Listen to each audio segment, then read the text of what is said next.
வார்த்தைகள் ஒளி மட்டுமல்ல, ஒரு சில நேரங்களில் அது ஒரு பயங்கரமான ஆயுதம் கூட. பல மக்கள் வாழும் நம்ம நாட்டில் பொது இடங்களிலும் சரி, பள்ளிக்கூடத்திலும் சரி, சமூக வலைத்தளங்களிலும் சரி, இது போன்ற வார்த்தைகளை பயன்படுத்தக்கூடாது என்ற விதிமுறைகள் நமக்கு உள்ளது. ஆனால் இன்றோ அரசாங்க அதிகாரிகள், ஏன் அமைச்சர்கள், சில அமைச்சர்கள் கூட, இன்னும் மேலும் நம்ம பிரதமர் கூட இந்த மாதிரியான வார்த்தைகளை பயன்படுத்தியது மக்களிடையே பரபரப்பை ஏற்படுத்தியிருக்கிறது. கல்லிங், கோயில் ஹராம், இது போன்ற வார்த்தைகள் தற்செயலாக பயன்படுத்தப்பட்டதா இல்லை உள்நோக்கத்தோடு பயன்படுத்தப்பட்டதா? இது போன்ற விஷயங்களை இன்று பேசியே ஆகத்தான் வேண்டும். நான் உங்கள் மரம் கொத்தி, வாருங்கள் மரங்களை தொலைக்கும் வரை பேசுவோம். என்னோடு இன்று வைபி சரஸ்வதி கந்தசாமி. வணக்கம் வைபி, எப்படி இருக்கீங்க வைபி? நலமாக இருக்கிறேன், வணக்கம். ஓகே வைபி, ஸ்ட்ரெயிட்டாக நான் விஷயத்துக்கே வரேன் வைபி. இந்த கடந்த சனிக்கிழமை நடந்த அன்வார் தூரன் ரேலி உங்களுக்கு கண்டிப்பாக தெரியும்.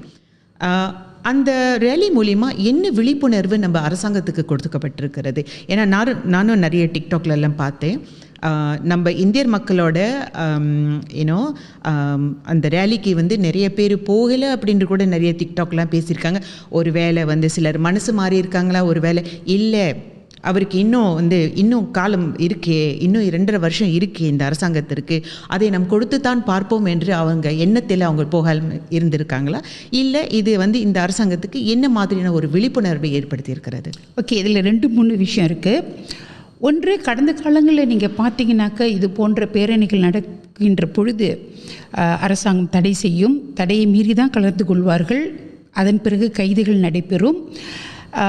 அதை எதிர்த்து கூட நாம் போராடி இருக்கின்றோம். அந்த வகையிலே இந்த முறை பேரணிக்கு அனுமதி வழங்கி, அதற்கு முறையான பாதுகாப்பு வழங்கி, ஒரு ஜனநாயக மரபை நாம் நிலைநாட்டி இருக்கின்றோம். அந்த வகையிலே நமக்கு பெருமிதமாகத்தான் இருக்கிறது.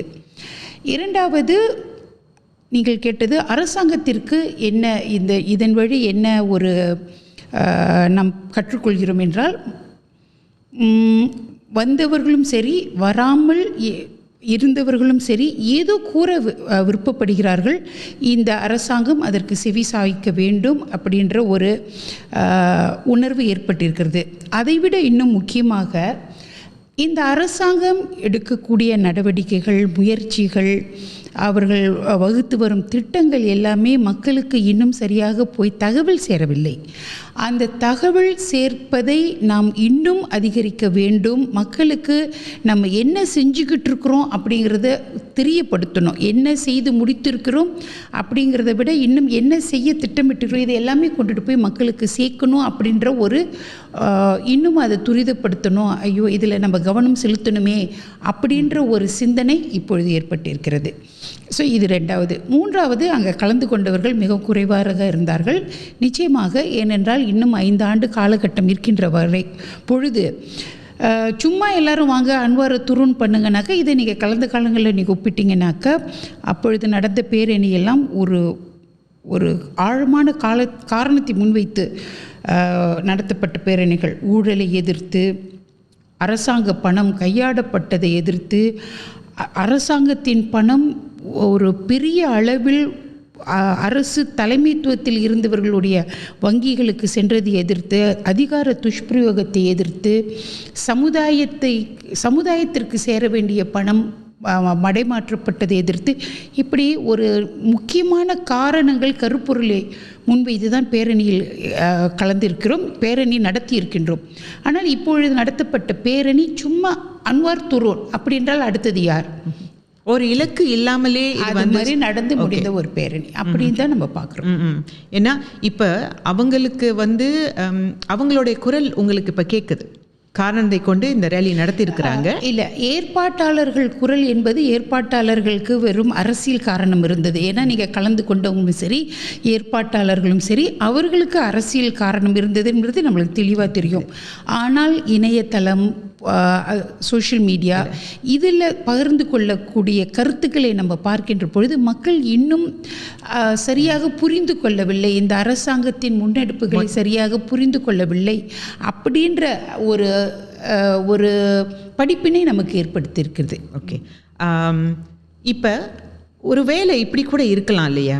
பொதுவாகவே எடுத்துக்கிட்டோமா வைபி, மக்களை கோவப்படுத்துகிற அளவுக்கு சில விஷயங்கள் நடக்கும்போது அவங்களால அதை கண்ட்ரோல் பண்ண முடியாது. அஃப்கோர்ஸ் அவங்க என்ன செய்வாங்க, ரியாக்ட் பண்ணுறாங்க.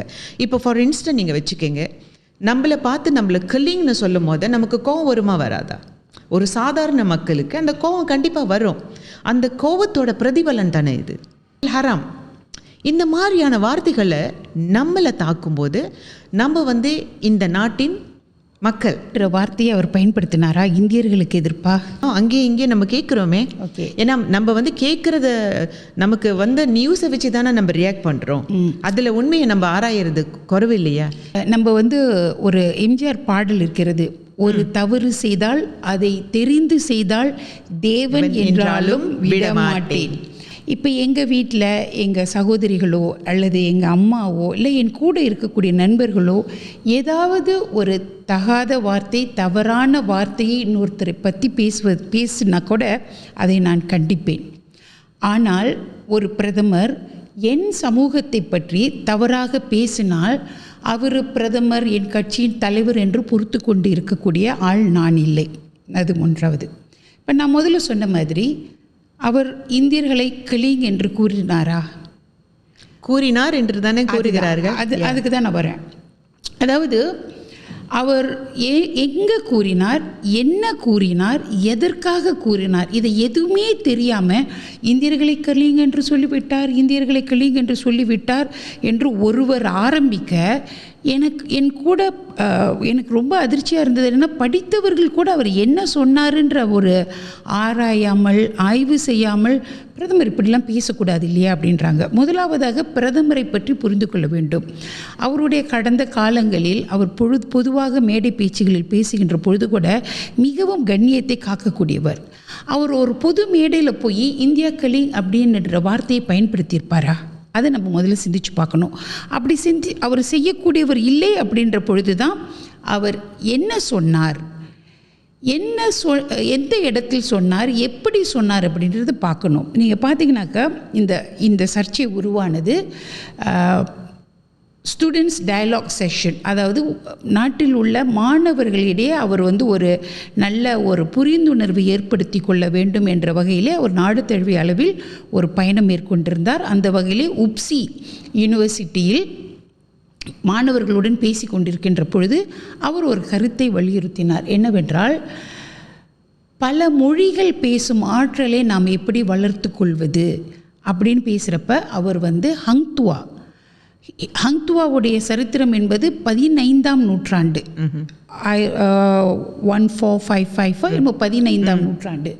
அந்த காலகட்டத்தில் கூட, அதாவது ஒரு 450-500 ஆண்டுகளுக்கு முன்பு வாழ்ந்த ஹங்துவா, ஜாவா, சியாம், பஹாசா கிளிங் பேச முடியும் என்று ஹிகாயட் ஹங்துவாவில் இருக்கிறது என்று அவர் கூறினார்.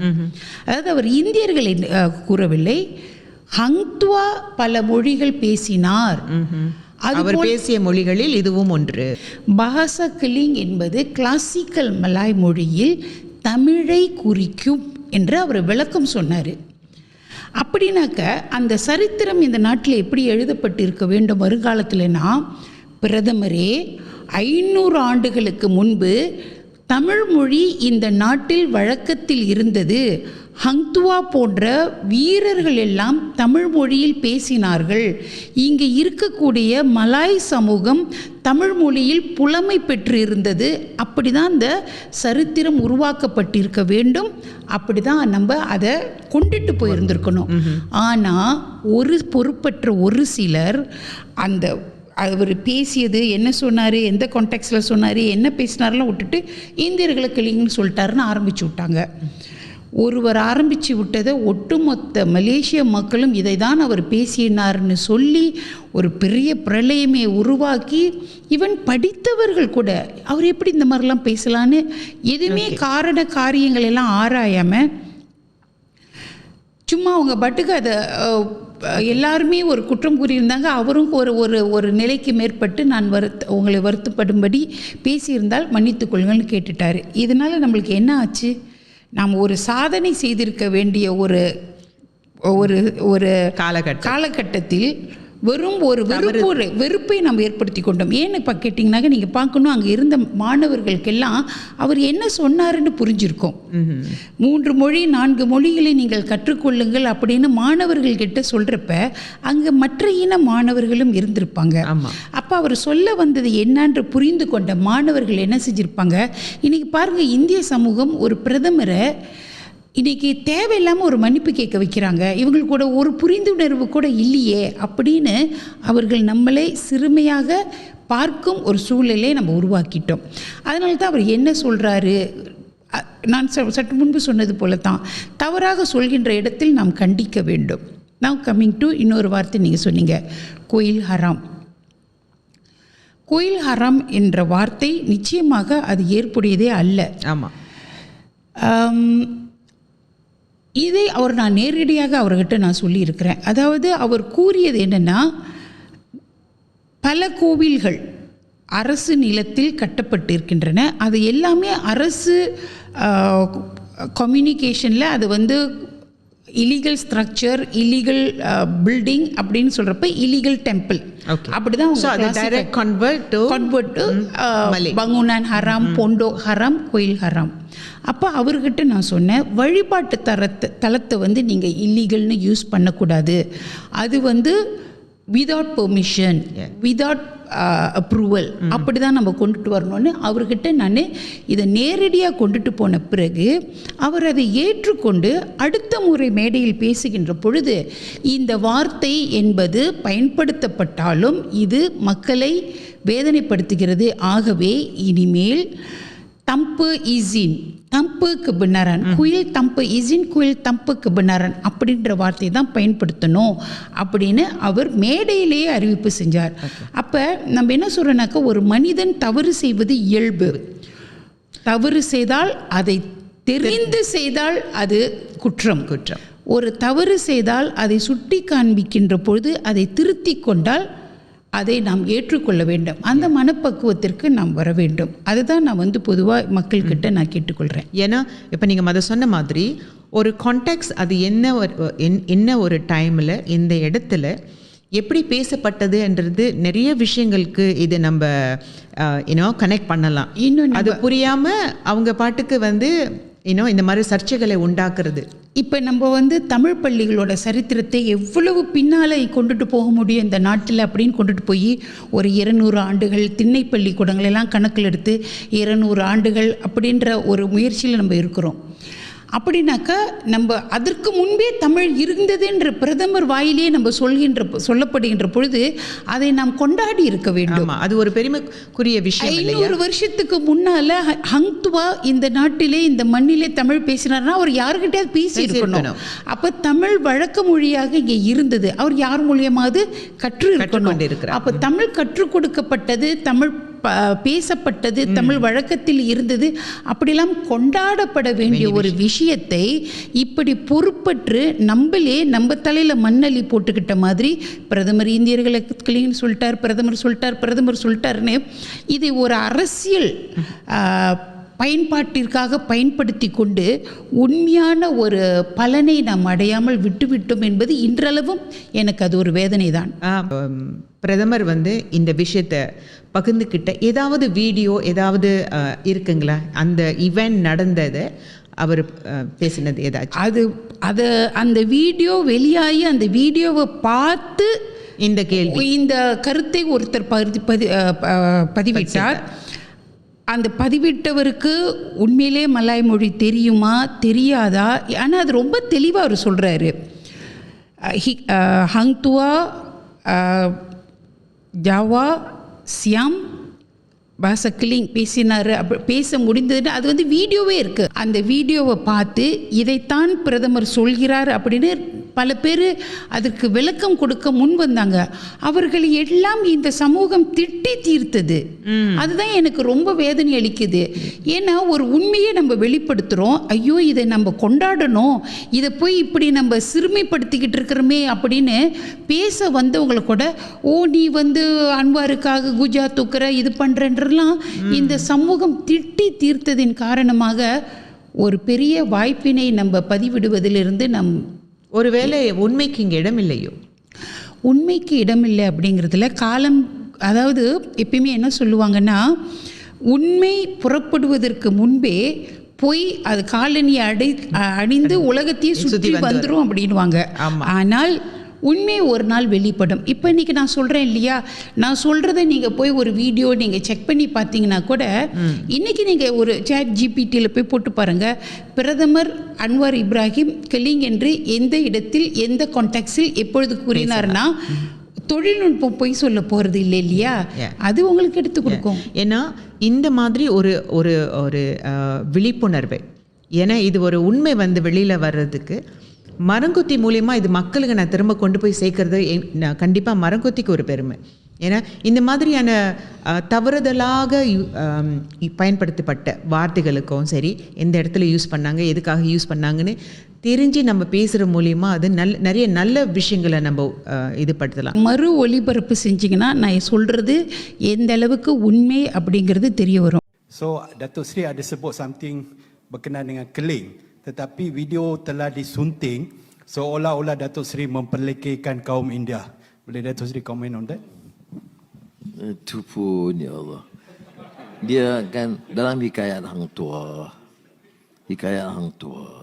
Hang Tuah itu punya penguasaan bahasanya banyak. Nak jadi Laksmana atau pemimpin Melayu, dia maknanya ada cinta kepada ilmu melalui penguasaan bahasa. Itu dia punya trust of this message. Ya.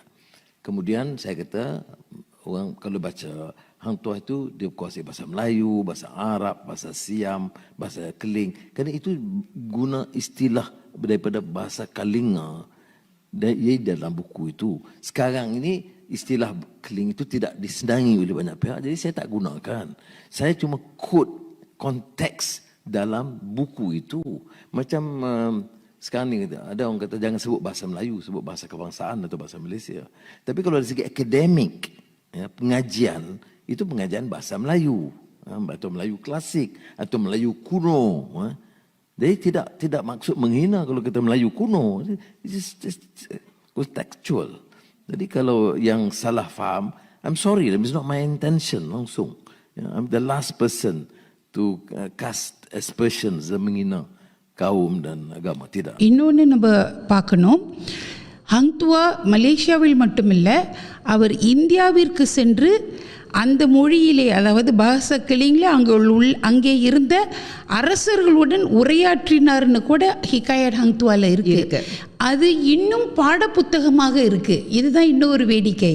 ஏன்னாக்கா அது வந்து Malay literature படிக்கிறவங்க ஹிகாயட் ஹங் துவா படிக்கிறாங்க. ஒரு பாட புத்தகத்தை மேற்கோள் காட்டி தான் அவர் பேசியிருந்தார். ஓகே, இதை இவ்வளோ அழகாக தெளிவாக நம்மளுக்கு சொன்னதுக்கு ரொம்ப நன்றி வைபி. ஏன்னா இது வந்து இந்த பதிவு வந்து பல மக்களுக்கும் சரி, ஏன்னோ யங்ஸ்டர்ஸ்க்கெல்லாம் வந்து, ஏன்னா இது அவங்க மனசில் பதியக்கூடாது இல்லையா, நம்ம பிரதமர் இந்த மாதிரி ஒரு வார்த்தை கில்லிங்னு நம்மளை பற்றி பேசிட்டாருன்று அதுக்கு வந்து நம்ம சரியான அர்த்தங்கள் இன்னைக்கு கொடுக்கலனா இது இன்னும் அப்படியே தொடர்ந்து கொண்டே தான் இருக்கும். மத சொன்ன மாதிரி பொய்கள் வந்து கூடிய சீக்கிரத்தில் போயிடும், உண்மை வந்து லேட்டாக தானே வரும். ஸோ அட்லீஸ்ட் இந்த மரங்கொத்தி மூலிமா நம்ம அந்த உண்மையை கொண்டு வந்ததுக்கு வந்து I am very happy about it. Okay, இன்னொரு கேள்வி நான் உங்ககிட்ட கேட்கணும். காலத்தில் நடந்தது கண்டிப்பாக உங்களுக்கும் தெரிஞ்சிருக்கும். ஜம்ரி வினோத் அண்ட் ஃபிருடாஸ் ஓங் இவங்களோட செய்கைக்கு வந்து நமக்கு வந்து ஒரு ஜஸ்டிஸ் கிடைக்கல. ஸோ இது வந்து will this allow நிறைய பேர் இந்த மாதிரி, ஏன்னா என்ன தான் அவர் வந்து தமிழ் மக்களையும் சரி தமிழ் இதாக பேசியிருந்தாலும் அவரோட பேர்லேருந்து வினோத் ஒன்று அங்கே தானே இருக்குது, அதை அவர் மறந்துட்டாரா என்னன்னு தெரியல. ஸோ இவங்களுக்கு வந்து என்ன சொல்கிறது, இவங்களுக்கு வந்து தண்டனை கிடைக்காத பட்சத்தில் இது போன்ற மற்றவங்க வந்து இது நம்ம பண்ணலாம், இது பேசலாம், தைரியமாக நம்ம மற்றவங்களை இயல்பாக பேசலாம் அப்படின்றதுக்கு ஒரு பாதையாக இருக்கும்னு நினைக்கிறீங்களா? ஓகே, இவங்க ஜம்ரி வினோத் மற்றும் ஃபிர்டோஸ் ஓங் 2 பேருமே இஸ்லாம் மதத்தை தழுவியவர்கள். அவர்கள் இப்போ நீங்கள் ஜம்ரி வினோத் எடுத்துக்கொண்டீங்களா, அவர் வந்து இந்து மதம் தொடர்பாக தவறாக பேசியது, முக்கியமாக சிவலிங்கத்தை பற்றி. ஃபிர்டோஸ் ஓங் வந்து பள்ளிக்கூட மாணவர்கள்கிட்ட இஸ்லாம் மதமாற்றம் செய்வதை பற்றி அவர் பேசியது. இது 2 விஷயம் தொடர்பாக போலீஸ் புகார்கள் செய்யப்பட்டது. இதில் என்னன்னாக்கா, இப்போ இந்த பிரச்சனையை இப்பொழுது உருவெடுத்திருக்கு அப்படின்னாக்கா, கடந்த வாரம் ஜெலுத்துங் நாடாளுமன்ற உறுப்பினர் சட்டத்துறை அமைச்சரிடம் இந்த கேள்வி எழுப்பியிருந்தார். இந்த 2 நபர்கள் மீதான போலீஸ் புகார் மீது நடவடிக்கை எடுக்காமல் ஃபைல் மூடப்பட்டது ஏன் அப்படின்னு கேள்வி கேட்டிருந்தார். சட்டத்துறை அமைச்சர் அட்டார்னி ஜெனரலை மேற்கோள் காண்பித்து, அட்டார்னி ஜெனரல் இந்த ஃபைலை மூடியிருக்காங்க, அவங்க இதற்கான போதிய சட்டக்கூறுகள் சட்டக்கூறுகளை நிரூபிப்பதற்கான சாட்சியங்கள் பத்தலைன்னு அவங்க ஃபைலை மூடியிருக்காங்கன்ற தகவலை சட்டத்துறை அமைச்சர் டத்து அசலினா நாடாளுமன்றத்தில் கூறினாங்க. இது நடந்தது முன்பு, கேள்விக்கு பதில் வந்தது இப்பொழுது. இதில் ஒரு விஷயத்தை நம்ம தெளிவாக புரிஞ்சுக்கணும். நம்ம அட்டர்னி ஜெனரல் சேம்பர் அப்படிங்கிறது அது ஒரு நிறுவனம். அரசாங்கம், அமைச்சரவை, பிரதமர் இவர்கள் யாருமே அதில் தலையிடக்கூடாது என்பது தான் ஒரு மறுமலர்ச்சி போராட்டத்தோட இன்னொரு அடித்தளம். ஏன்னா ஒருத்தரை பிடிக்கல, அவங்க மேலே கேஸ் போடணும். ஏன்னா அன்வார் இப்ராஹிம் ஜெயிலுக்கு போனப்போ கூட மகாதீர் அவர் மீது ஒரு வழக்கை பதிவு செய்யணும் அப்படின்னு அட்டர்னி ஜெனரலை தூண்டி அவர் மீது வழக்கு வந்துச்சு. அதனால் இந்த 2 துறைகளும், இந்த அட்டர்னி ஜெனரல் சேம்பரும் அரசாங்கமும் தன்னிச்சையாக இல்லை, அதிகார துஷ்பிரயோகம் இருக்குங்கிறது தான் நம்மளுடைய போராட்டம். ஆகவே நம்ம பதவிக்கு வந்த காலத்திலிருந்து நம்ம என்ன சொல்கிறோன்னா, அட்டர்னி ஜெனரல் சேம்பர்ஸ் யார் மீது வழக்கு தொடுக்கிறார்கள், யார் மீது வழக்கை பதிவு செய்கிறார்கள், பதிவு செய்யலை அப்படிங்கிறதுலாம் அரசாங்கம் தலையிடாது. அது தன்னிச்சையாக சுதந்திரமாக செயல்படுகின்ற ஒரு நிறுவனம் அட்டர்னி ஜெனரல்ஸ் சேம்பர்ஸ். அங்கே வந்து அட்டர்னி ஜெனரல் இருப்பாங்க, அப்புறம் டிபிபி இருப்பாங்க. அவங்களுக்கு கீழே தான் எல்லா கிரிமினல் வழக்குகளும் பதிவு செய்யப்படும். அவர்கள் தான் நீதிமன்றத்தில் குற்றவியல் வழக்குகளை நடத்துவாங்க. இதில் வந்து நம்ம தெளிவாக இருக்கின்றோம். இதில் நம்ம தலையிடக்கூடாது என்பதை கூட சிவில் சொசைட்டி எப்பொழுதுமே அதை நினைவுறுத்திக்கிட்டே இருக்கிறாங்க. பிரதமர் நீங்கள் அங்கே தலையிடக்கூடாதுன்னு. அப்போ இந்த வழக்கை எடுத்துக்கொண்டாலும் ஃபிர்டௌஸ் ஆங் அண்ட் ஜம்ரி வினோத், இதற்கு அரசாங்கத்தின் ஈடுபாடு, அதாவது அரசாங்கத்தின் தலையீடு அங்கே இல்லை. இது முழுக்க அட்டர்னி ஜெனரல் சேம்பர்ஸ் எடுத்த முடிவு. சரி, இப்போ நம்ம அட்டர்னி ஜெனரல் சேம்பர்ஸில் அவங்க எடுத்த முடிவு சரியா இல்லையானா அது ஒரு அரசாங்க பார்வையில் பார்க்க முடியாது, அது ஒரு வழக்கறிஞராக தான் நான் பார்க்க முடியும்.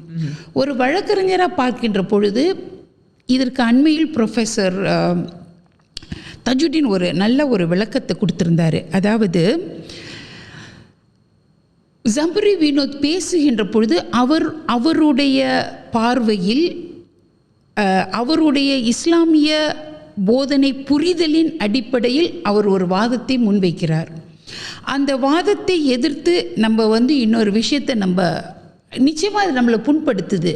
அவர் சொல்கிற விஷயங்கள் இங்கே நம்மளை புண்படுத்துது. அப்படின்ற ஒரு சூழ்நிலையில் இதையெல்லாம் அவர் பேசக்கூடாதுன்னு அவர் சுய கட்டுப்பாடு இருக்கணும். ஆனால் நான் என் மதத்தை எனக்கு இருக்கக்கூடிய அந்த வாய்ப்பை பயன்படுத்தி நான் இதையெல்லாம் சொல்கிறேன். எனக்கு வந்து இதற்கு அடிப்படை எனது புரிதல், இஸ்லாமிய சமயத்தில் எனது புரிதலின் அடிப்படையில் நான் சொல்கிறேன்னு சொல்கிறப்ப அவரை எந்த அடிப்படையில் நீங்கள் வந்து குற்றவாளியாக நீதிமன்றத்தில் நிறுத்த முடியும்? ஆமாம், இது வந்து ஒரு சட்ட பிரச்சனை. அப்போ அதனால தான் அவர் ப்ரொஃபஸர் என்ன சொல்லியிருந்தாருன்னா, முறையான ஒரு பல இன மக்கள் வாழ்கின்ற நாட்டில் எது பேசணும், நீங்கள் முதல்ல சொன்னீங்களே எதை பேசணும் எதை பேசக்கூடாது, உங்களுக்கு ஒரு சமயம் இதை பேசுவதற்கு உங்களுக்கு அந்த வாய்ப்பளித்திருந்தாலும் அது மற்ற மதங்களை புண்படுத்துகின்ற வகையில் அமைகின்ற பொழுது, ஏன்னா ஒரு இந்து சமய நம்பிக்கையும் இஸ்லாம் சமய கோட்பாடும் அவர்களுடைய புரிதலும் நேர் எதிர்ப்பாக இருக்கின்ற அந்த சூழ்நிலையில் எப்படி நம்மளுக்கு ஒரு சுய கட்டுப்பாடு இருக்கணும் அப்படிங்கிறது ரொம்ப முக்கியம். இன்னும் நீங்கள் பார்த்தீங்கன்னாக்கா, இஸ்லாமை கடைப்பிடிக்காதவர்களை இஸ்லாம் கஃபீர் என்று கூறுகிறது. நம்மளாம் இப்போ நம்ம இஸ்லாமை நம்பிக்கை இல்லை, நம்மளை அதன் மீது நம்பிக்கை இல்லை, நம்மளை கஃபீர் என்று கூறுகிறது. ஆனால் நாடாளுமன்றத்தில் கடந்த 2023ஆம் ஆண்டே இந்த அரசாங்கம் பதவியேற்ற பொழுது நாடாளுமன்ற விவாதங்களில் அந்த வார்த்தை பயன்படுத்தக்கூடாது என்று சபாநாயகர் அறிவிப்பு செஞ்சார். அவர் பிகேஆர் கட்சியின் ஒரு முக்கிய தலைவராக இருந்தவர், பிகேஆர் கட்சியின் சார்பாக சட்டமன்ற உறுப்பினராக நாடாளுமன்ற உறுப்பினராக இருந்தவர். அவரை ஒரு சபாநாயகராக நியமித்த பொழுது இந்த வார்த்தை பயன்படுத்தக்கூடாது என்ற ஒரு நாடாளுமன்றத்தில் ஒரு விதிமுறை கொண்டுட்டு வந்தார். அதை எதிர்த்து கூட சிலர் அங்கேயே வாதம் செஞ்சாங்க. இது நம்மளுடைய சமய புத்தகத்தில் இருக்கிறது, சமய நம்பிக்கையில் இருக்கிறது என்ற பொழுது அவர் கையெடுத்து கும்பிட்டு கேட்டார், வேண்டாம், இங்கே வேண்டாம், நீங்கள் இஸ்லாமியர், இஸ்லாம் அல்லாதவர் அப்படின்ற ஒரு வாதத்தை முன்வைங்க. நீங்கள் இந்த கஃபீர்ன்ற வார்த்தையை நாடாளுமன்றத்தில் பயன்படுத்தாதீர்கள், ஏனென்றால் அது அதாவது முஸ்லீம் அல்லாதவர்களை புண்படுத்தும் அப்படின்னு. இப்போ இந்த வார்த்தையை ஒருத்தவங்க பயன்படுத்துகிறாங்க நம்மளுக்கு எதிர்ப்பா அப்படின்னா அதுக்கு வருத்தப்பட்டு நம்ம போலீஸ் புகார் செய்தாலும் அவர்கள் முன்வைக்கின்ற வாதம் ஒரு மத கோட்பாட்டின் அடிப்படையில் இருக்கின்ற பொழுது நாம் இதை நீதிமன்றத்தில் அதனால தான் நான் ஆதாரம் இல்லைன்னு சொல்கிறது. அந்த சட்டக்கூறுகளை நம்ம என்ன சொல்கிறது, அதை நிரூபிக்கிறதுக்கான ஆதாரம் இல்லை. அவர் பேசினாருன்றதுக்கு ஆதாரம் இருக்குது. இப்போ மக்கள் தவறாக புரிஞ்சுக்கிறாங்க. அவர் பேசினார், வீடியோ இருக்குது, எல்லாமே இருக்குது, அதற்கான ஆதாரங்கள் இருக்குது. ஆனால் அவரை குற்றவாளி என்று சொல்வதற்கு அந்த சட்டத்தின் அடிப்படையில், சட்டக்கூறுகளின் அடிப்படையில் நமக்கு முகாந்திரம் இல்லை. அதுதான் இந்த evidence for the elements of crime இல்லை அப்படின்னு சட்டத்துறை இவங்க ஏஜிசி அந்த என்எஃப்ஏ பண்ணினாங்கன்னு நம்ம நாடாளுமன்றத்தில் பதில் தான் கொடுத்துமே தவிர அந்த முடிவிற்கு அரசாங்கத்திற்கும் எந்த தொடர்பும் இல்லை. ஆனால் இதை எப்படி நம்ம அவர்களுடைய அதாவது ஃபிர்டோஸோங்கோ ஜம்ரி வினோத்தோ நீங்கள் சொன்னது போல் அவரோட பெயரிலேயே இன்னும் வினோத் இருக்குது அப்படின்னு சொன்னீங்க. பேரில் வினோத் இருக்கிறது, ஆனால் அவர் மதம் மாறி சென்று விட்டார். அவர் போன இடத்திற்கு விசுவாசத்தை காண்பிக்க வேண்டும் என்று முயற்சிக்கிறார். பிறந்த இடத்தை விட போன இடத்திற்கு விசுவாசத்தை காண்பிக்க வேண்டும் என்று முயற்சிக்கின்றார். நம்ம என்ன செய்யணும்னாக்க நம்மளுடைய பிள்ளைகளுக்கு இப்படி தடமாறி போய்விடாதீர்கள், பிறந்த இடத்தை விட்டு இன்னொரு இடத்துக்கு போய் பிறந்த வீட்டின் மீது நீங்கள் அவதூறுகள் பேசாதீர்கள் என்று இது போன்றவர்களை அடையாளம் காண்பித்து அதை நாம் ஒரு நல்ல விதமாக நம்ம மக்களுக்கு சொல்ல வேண்டும். சரியாக சொன்னீர்கள்.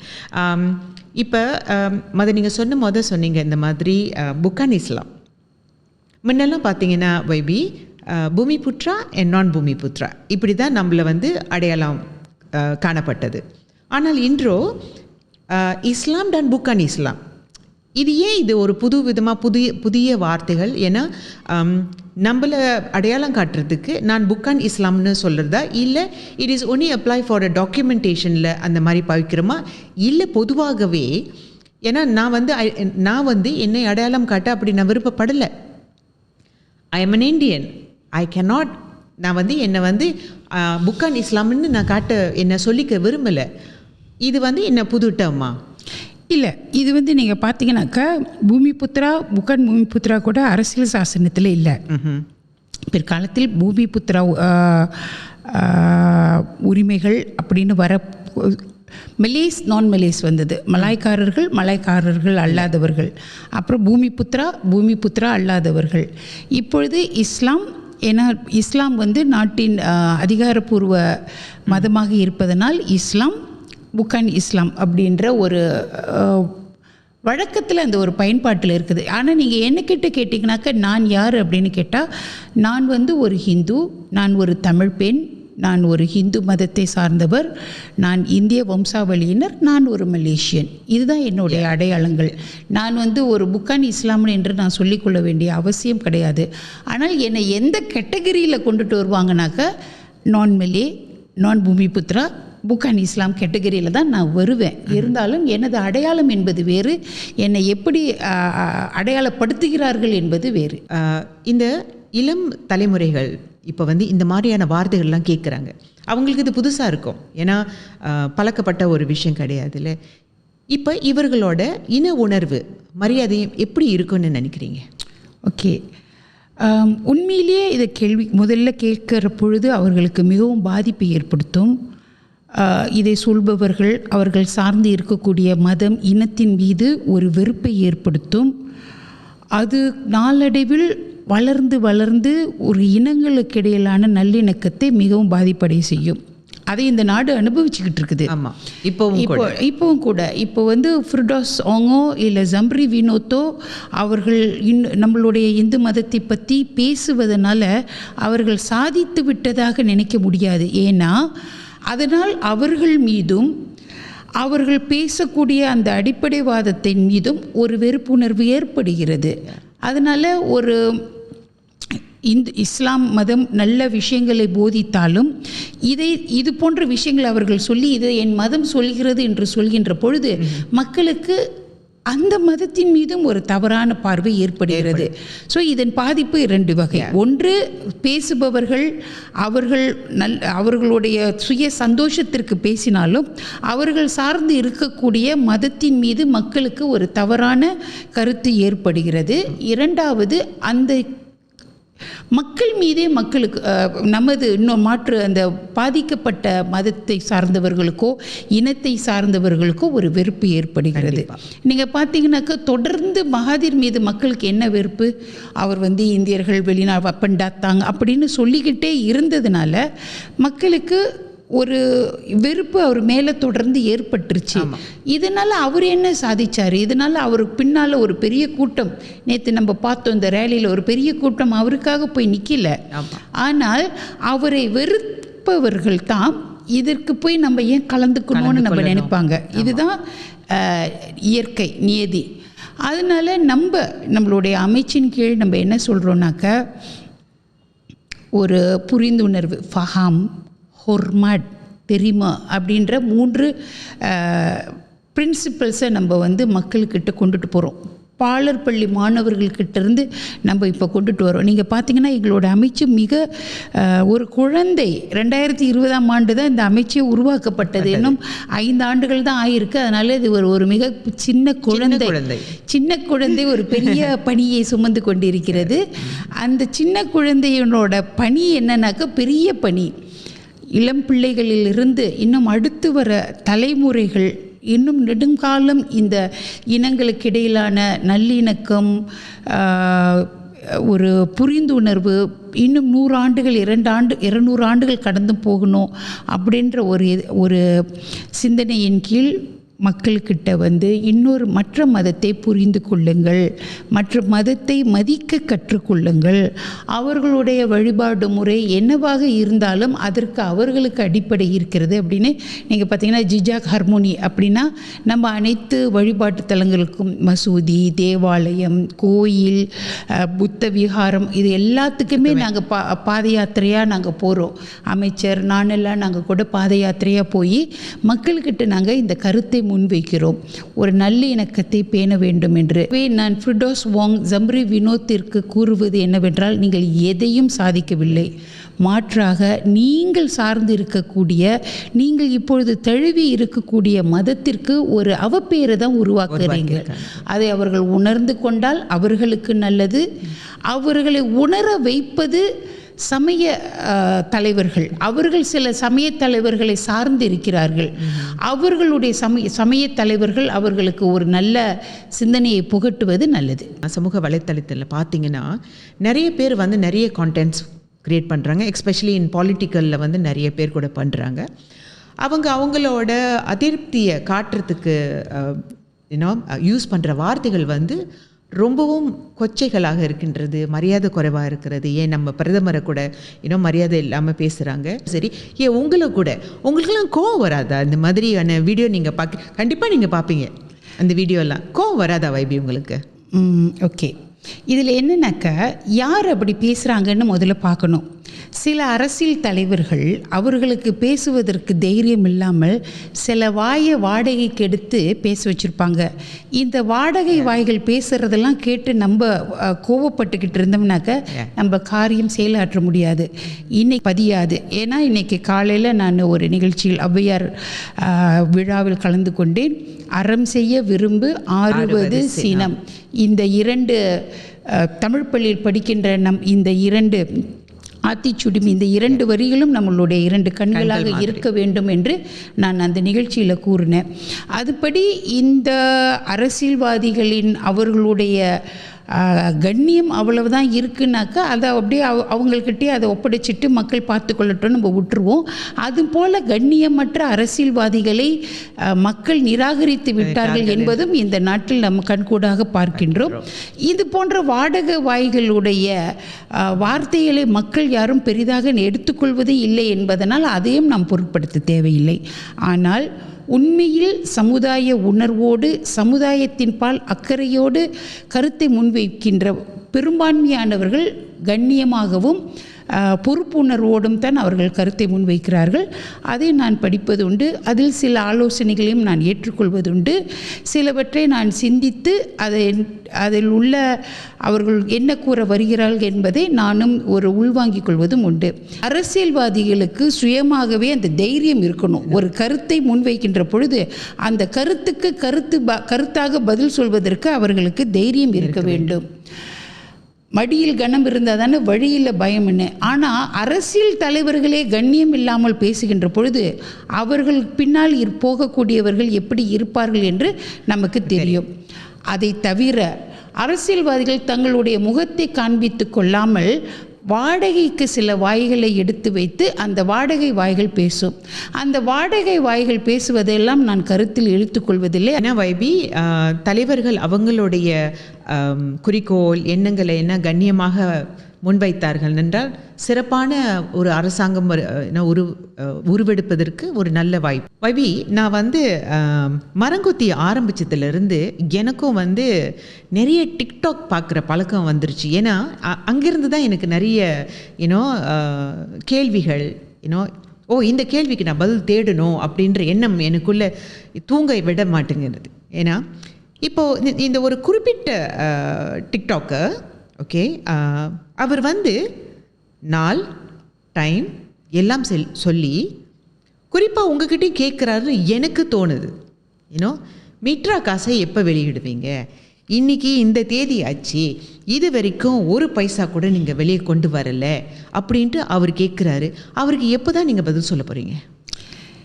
அதாவது ஒரு குழந்தை பிறப்பதற்கு 9 மாதங்கள் ஆகும்.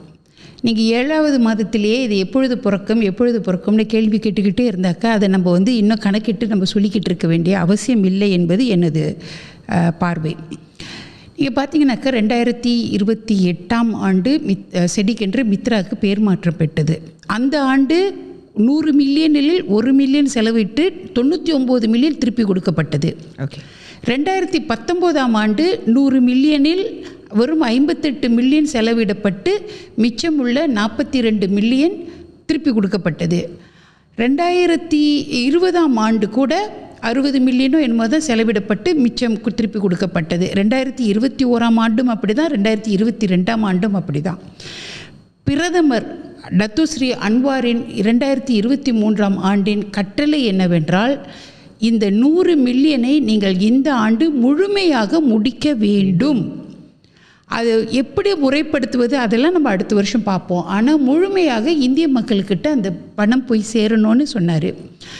முதல் முறையாக செடிக்கிலிருந்து ஆரம்பித்து கணக்கு பண்ணி பார்த்தோம்னாலும் முதல் முறையாக 2023ஆம் ஆண்டு தான் 100 மில்லியனை முழுமையாக நாம் செலவிட்டோம். அதே போல் 2024ஆம் ஆண்டும் 98.7 மில்லியன் அப்படின்னு நினைக்கிறேன், 1 மில்லியனோ என்பதை நம்ம செலவிடலை. அப்படின்னா இந்த அரசாங்கம் தான் ஏறக்குறைய முழுமையாக மித்ரா பணத்தை செலவிடுகிறது. அப்படி ஒரு பொறுப்புணர்வோடு செயல்படக்கூடிய இந்த அரசாங்கத்திற்கு இந்த பணத்தை சும்மா அப்படியே வச்சுக்கிட்டு இருக்கணுன்ற ஒரு சிந்தனை இருக்குமா? அதற்கான காரணங்கள் இருக்கிறது. அதை இப்பொழுது நாம் எப்படி முறைப்படுத்தி கடந்த காலங்களில் நாம் செலவிட்டது போல் நம்ம செலவிட போகிறோமா? அதனால் நம்மளுக்கு போன ஆண்டு மிட் டேர்ம் ரிவ்யூ இருந்தது.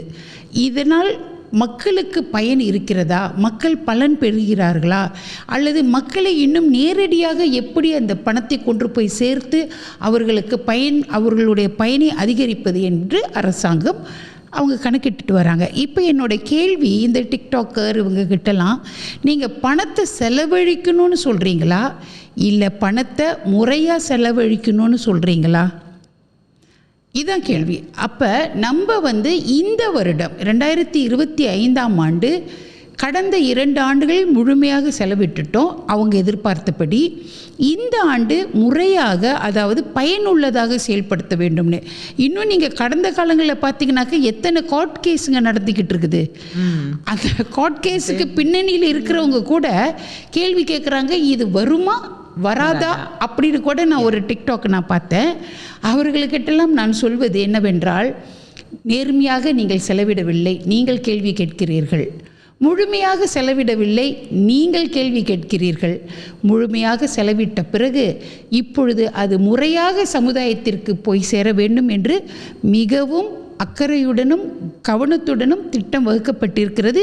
நிச்சயமாக இந்த ஆண்டும் 100 மில்லியன் முழுமையாக செலவிடப்படும். இவர்களுடைய கேள்வி என்பது நீங்கள் ஆரம்பத்திலே சொன்னீங்க இல்லையா, கேள்வி கேட்கும் விதத்திலேயே அவர்களுடைய நோக்கம் வெளிப்பட்டிருது. ஆகவே அவர்களுடைய நோக்கம் இதிலிருந்து ஒரு என்ன சொல்கிறது, ஒரு சென்சேஷனை கிரியேட் பண்ணி டெய்லி நம்ம நியூஸில் இருக்கணும்னு விருப்பப்படுறாங்க. அவர்களுடைய ஆசையை நம்ம ஏன் பதில் சொல்லி கெடுத்து? ஏன்னா ஒரு தனி மனிதனுக்கு ஒரு பொதுமக்கள் மேலே இவ்வளவு அக்கறையா, இந்த காசு செலவு பண்ண, இன்னும் ஏன் செலவு பண்ணலை, இன்னும் ஏன் செலவு பண்ணணும் கேட்கும்போது ஒருவேளை அவரை யாரும் தூண்டி விடுகிறார்களோ? இந்த கேள்வியை தினமும் நீ இப்படி பாருங்க, இந்திய சமுதாயத்திற்கு 100 மில்லியன் பத்தலை அப்படின்னு சொல்கிறாங்க. அப்போனா இந்த 100 மில்லியனை செலவு பண்ணுறதுக்கு அவ்வளோ நாளாக தேவைப்படும்? ஒரு அடுத்த வாரம் கூட முடிவு பண்ணி செலவிட்டுறலாம். அதுக்கு அடுத்த வாரம் கூட செலவிட்டுறலாம். ஆனால் எதற்கு செலவிடுகிறோம் என்பதுதான் முக்கியம். அதற்காக உங்களுக்கு பொறுமை இல்லைன்னா நம்ம என்ன செய்ய முடியாது? நான் ஆரம்பத்திலே சொன்ன 9 மாதங்கள் ஒரு குழந்தை பிறக்க வேண்டும் என்றால் அதில் குறை மாதமாக பிள்ளைகள் பிறப்பதை விட நிறைவாக நாங்கள் திட்டமிட்டு அந்த 9 மாதமோ 10 மாதம் நிறைவடைகின்ற பொழுது நிறைவான ஒரு திட்டத்தின் அடிப்படையில் அதில் செலவிட வேண்டும் என்பது அரசாங்கத்தின் கொள்கை. இன்னும் ஒரு ஃபியூ மந்த்ஸ் தான் இருக்குது. அது கண்டிப்பாக நீங்கள் பூர்த்தி செஞ்சிருவீங்க அப்படின்னுட்டு மரங்கொத்தி அவளை எதிர்பார்க்கும். இல்லை, இதை இவங்க பேசக்கூடியவங்களை பாருங்கள், கடந்த காலங்களில் செலவிடாத மக்களை பற்றி கேள்வி எழுப்பவில்லை. தொடர்ந்து 2 ஆண்டுகள் முழுமையாக செலவிட்ட அரசாங்கத்துக்கிட்ட இப்படி கதறி கேட்குறாங்க. அதிலிருந்து உங்களுக்கு என்ன தெரியுது? இவர்கள் கேள்வி கேட்க வேண்டும், சமுதாயத்திற்கு இந்த பணம் போய் சேர வேண்டும் என்பதை விட இதை பேசி ஒரு சென்சேஷனை கிரியேட் பண்ணி எப்பயும் லைம்லைட்டில் இருக்கணும்னு ஆசைப்படுறாங்க. அவர்களுடைய ஆசையை நம்ம ஏன் கெடுக்கணும்? அவங்க கொஞ்ச நாள் பேசிக்கிட்டு இருந்துட்டு போகட்டும். கடந்த 2 ஆண்டுகள் அரசாங்கம் முழுமையாக செலவிட்டிருக்கின்ற பொழுது இந்த ஆண்டும் நிச்சயமாக சரியாக செலவிட்டுருவாங்க. இன்றைக்கி ஸ்டூடியோவில் இவ்வளோ தெளிவாக எனக்கு இந்த கேள்விகளுக்கெல்லாம் பதில் சொன்னதுக்கு ரொம்ப நன்றி வைபி. ஏன்னா எனக்கு தெரியும் இங்கே ரொம்ப பிஸி இருந்தாலும் மரங்கொத்திக்காக நீங்கள் கூப்பிட்ட உடனே இந்த பாட்காஸ்ட்க்கு வந்ததுக்கு ரொம்ப ரொம்ப நன்றி. மீண்டும் இன்னொரு ஸ்பைசியான எபிசோடில் உங்களை மீட் பண்ணுறேன். நன்றி, மீண்டும் சந்திப்போம். ஸோ இன்றைக்கி இந்த எபிசோட் கொஞ்சம் காரசாரமாக நான் வைபியை பார்த்தேன். ஏன்னா அவங்களோட இன்றைக்கி பேச்சில் நிறைய விஷயங்கள் அப்படியே அவங்க கொந்தளித்து ஷேர் பண்ணியிருக்கிறாங்க. அதில் எனக்கு ரொம்ப பிடிச்ச விஷயம், ஏன்னா அவங்க ஒரு வார்த்தை சொன்னாங்க இன்றைக்கி, வாடகைக்கு வாங்கின வாய் அப்படின்னு சொன்னாங்க. அது யாரெல்லாம் குறிக்கும் அப்படின்னுட்டு நீங்களே முடிவு பண்ணிக்கிங்க. இதில் உங்களோட தாட்ஸ் என்னென்னு என் கூட ஷேர் பண்ணுங்கள். பிகாஸ் இது மாதிரியான ஸ்பைசியான ஒரு எபிசோடோட I'll see you all next week. It's bye from Marakothi now.